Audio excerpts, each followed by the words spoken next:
विवेक also कल भी आए थे ना, ठीक है। जो भी है आज सीएम जी आने का वजह भी है कि ऐसा इंसिडेंस होना नहीं होना हुआ, ऐसा होने का वजह भी क्या है, ऐसा कहीं को हुआ, ऐसा फ्यूचर में नहीं होना अभी कहीं को हुआ, ये भी सब चेकिंग होगा। जो मर गए से लोगों का फैमिलीज को भी सीएम जी उनको भी एड्रेस करेंगे, वो लोगों को भी मिलेंगे, वो लोगों को क्या फायदा करेंगे। जो हुआ तो हो गया, मगर जो फैमिली से वो लोगों को क्या करेंगे, गवर्नमेंट की तरफ से क्या करेंगे, इंडस्ट्री की तरफ से क्या कराएंगे, वो सब भी आज अभी सीएम रेवंत जी आने के बाद।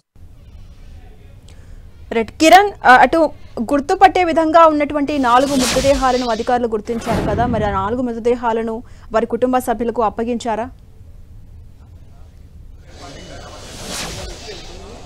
ఈ ఘటనకు సంబంధించి కూడా ప్రస్తుతానికైతే 4 మృతదేహాలను ఐడెంటిఫై చేయడం అయితే జరిగింది. వాటిని కూడా బంధువులకు అప్పగించినట్టుగా సమాచారం ఉంది. ఇక మిగతా మృతదేహాలకు సంబంధించి కూడా కొంత డిఎన్ఏ పరిశీలన చేయాలి, పంచనామా చేయాల్సి ఉంటుంది. కాబట్టి వాటిని ఐడెంటిఫై చేయడం చాలా కష్టతరంగా మారిన పరిస్థితి కనిపిస్తుంది. ఇంకా చాలా మృతదేహాలు కింద ఉన్నట్టుగా ఇటు రెస్క్యూ టీం అనుమానం వ్యక్తం చేస్తున్న అందుకు సంబంధించిన రెస్క్యూ ఆపరేషన్ కూడా కొనసాగిస్తున్న పరిస్థితి అయితే కనిపిస్తుంది. కాబట్టి పూర్తి స్థాయిలో దీనికి సంబంధించి ఇంకెంతసేపట్లో రెస్క్యూ పూర్తయ్యే అవకాశం కనిపిస్తుంది ఏంటన్న కొంత సమాచారం రావాల్సింది.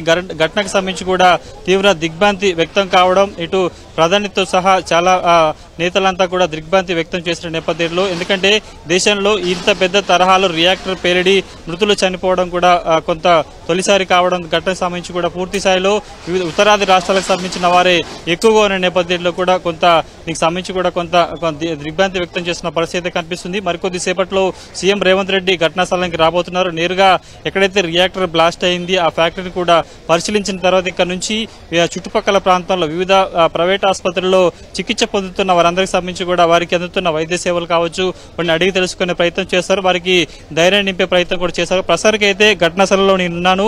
నిన్న ఎక్కడైతే రియాక్టర్ బ్లాస్ట్ అయిందో అప్పటి నుంచి కూడా సహాయక చర్యలు నిరంతరంగా కొనసాగుతున్న పరిస్థితి కనిపిస్తుంది. నిన్న సాయంత్రం కొంత వర్షం రావడంతో రెస్క్యూకు ఇబ్బంది కలిగిన పరిస్థితి కనిపిస్తుంది. కానీ రాత్రి కూడా కొంత ఈ చుట్టుపక్కల ప్రాంతాల్లో పవర్ లేకపోయినా రెస్క్యూ ఆపరేషన్ సంబంధించిన వారు కొంత కష్టతరమైనా కానీ శిథిలాలను తొలగించే ప్రయత్నం అయితే చేస్తున్నారు. ఇంకా రెస్క్యూ కొనసాగుతుంది కాబట్టి నిన్న రాత్రి నుంచి ఉదయం వరకు కూడా చాలా మృతదేహాలను ఇక్కడ నుంచి అది స్థానిక ప్రభుత్వ ఆసుపత్రికి తరలించారు. ఇంకా చాలా మృతదేహాలను కూడా ఐడెంటిఫై చేయాల్సి ఉంటుంది. కాబట్టి వాటికి సంబంధించి ఎందుకంటే రియాక్టర్ బ్లాస్ట్ అవ్వడం, కెమికల్ సంబంధించిన పదార్థం ఇంకా జిగురుగా ఉండడంతో కూడా కొంత అక్కడ నుంచి గాఢమైన స్మెల్ రావడంతో కూడా రెస్క్యూ చేసే వారికి ఇబ్బందిగా ఏర్పడుతుంది. కాబట్టి ప్రస్తుతానికైతే ఇంకా చాలా మృతదేహాలు ముద్దలుగా పడినట్టుగా ఐడెంటిఫై చేశారు. కాబట్టి వాటిని తరలించే ప్రక్రియ.